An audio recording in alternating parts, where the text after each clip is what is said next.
Ayan, maayong buntag sa atong tanan. Naanasad ko, nag-istorya din sa inyong atubangan. Ako si Pons Arlene. And my FB page, The Crazy Me. Ayan, sa mga nagtatanong, sa mga nangutana din nagtatanong sa akin tungkol kung ano, bakit daw ako, ang pangalan ko, ang aking account name is Pons Arlene. Ito po kasi ang istorya niyan. Sa aking work, ang aking ma'am is sobrang napakaganda niya kasi pamangkin siya ni Eddie Garcia. Siya po siyang mistisa. Ayan, ang pangalan po niya ay Ma'am Rose.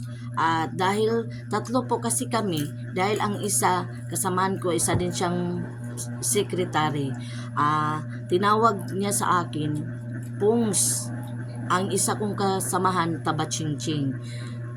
Kung magtanong kayo kung bakit Pungs ang pangalan ko, ito po ang kasagutan.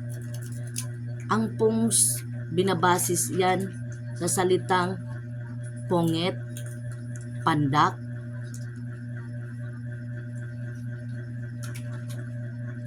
lahat na, package na.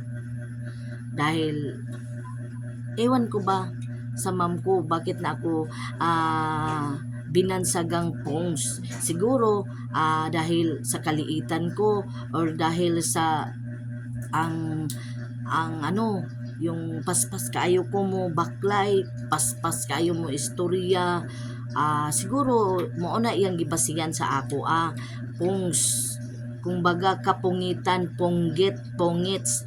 At saka yung isa kong kasamahan na isang close friend ko din, Tabachingching, kasi hindi naman siya masyadong mataba. Tabachingching kasi taba na may laman at maganda.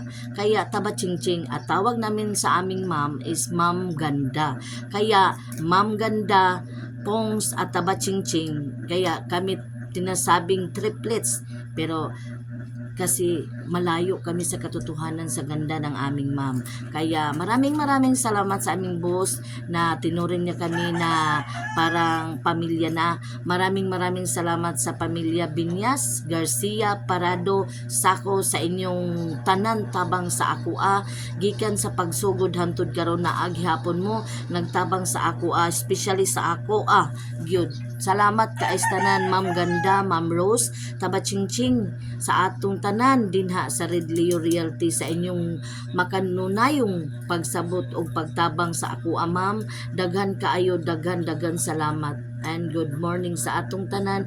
Wala pa man ko naka-duty ma'am kay dili pa ko pwede, pero daghan kaayo salamat ma'am sa inyong tanan.